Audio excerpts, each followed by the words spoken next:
আসসালামু আলাইকুম। কে আছেন ভাই? আমরা সব ভালোই আছি। আর এই যে এত বড় আয়োজন দেখতেছেন, এটা হলো আমার দাদা এস এম খলিলুর রহমানের মাগফিরাতের কামনার জন্য তানদারির আয়োজন করা হয়েছে। আঙ্গর এলাকায় আমরা তানদারি কই, আর আপনাদের এলাকায় কি কন অবশ্যই কমেন্ট করেন। তো এই তানদারি উপলক্ষে মনে করেন যে বিশাল আয়োজন করা হয়েছে।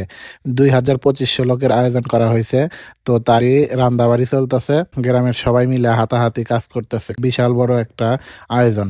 আর এদিকে দেখতেছেন যে 14টা ডেস্ক হচ্ছে মাংসের জন্য, আর এদিকে ডাউল রান্না করতেছে, আর একদিকে ভাত রান্না করতেছে, আর যেগুলা রান্না হয়ে যেতেছে সেগুলা নিয়ে নিয়ে মনে করেন যে নির্দিষ্ট একটা জায়গায় রেখে দেওয়া হইতেছে।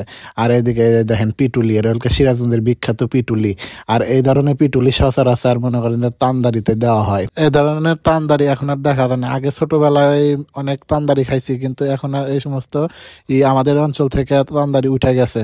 তো আপনাদের অঞ্চলে কোন কোন অঞ্চলে আছে অবশ্যই কমেন্ট করে জানায়েন। আর তান্দারিতে পিটুলি কিন্তু অনেক মজা হয়। আপনারা সবাই আমার দাদার জন্য দোয়া করবেন, আল্লাহ যেন তাকে জান্নাতবাসী করে। আর এদিকে সব রান্নাবাড়ি প্রায় শেষের মধ্যে, আর লোকজনও আসা শুরু করছে, দাওয়াতের লোক। আর এই ধরনের তান্দারিতে কিন্তু ধনী গরিব সবাই আসে। এর আগে কখনোই দই দেওয়া দেখি নাই, পায়েস দিছে।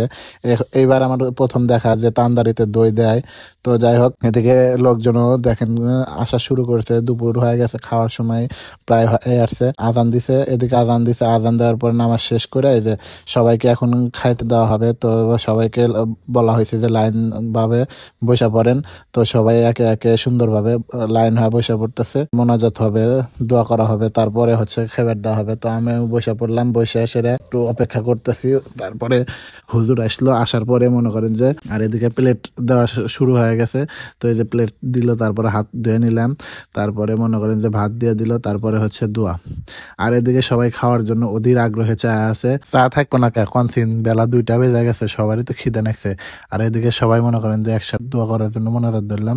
মোনাজাত শেষ করে মনে করেন যে সব খাওয়া দাওয়া শুরু। এই ধরনের তান্দারি করা হয় হচ্ছে রুহের মাগফিরাত কামনার জন্য। এই তান্দারিতে কিন্তু এই যে পিটুলি যে কারায়ের মধ্যে দেওয়া যেতেছে, এ যা দিয়ে একবারে 2-3 চামচ একবারে মেরে দিব। তারপরে দেওয়ার পরে এই যে আমি খাওয়া শুরু করে দিছি। তো আলহামদুলিল্লাহ খুব স্বাদ হয়েছে। আর একটা জিনিস বুঝলাম না, যে এই যে মাংস একদম গলে গেছে, কিন্তু মাংসটা লাল টকটকা। তো আচ্ছা, যাই হোক, সবাই মনোযোগ দিয়ে খাওয়া দাওয়া করতেছিল। তারপর খাওয়া দাওয়া শেষে আবার একটু দই দিল, দই টই খায়া। এই ধরনের তান্দারিতে আগে ছোটবেলায় দেখছি যে কলার পাতা কেটে না কলার পাতাতে দিত। এখন তো আর কলার পাতার দুঃখ নাই, অন টাইম প্লেটে খাবার দিছে। আরেকটা কথা, আমরা প্রথম বৈঠকে খাওয়া দাওয়া উঠে পড়ছি, কিন্তু দ্বিতীয় বৈঠকে আর লোকজন অনেক বেশি। ভিডিওটা এ পর্যন্ত, সবাই ভালো থাকবেন। আসসালামু আলাইকুম।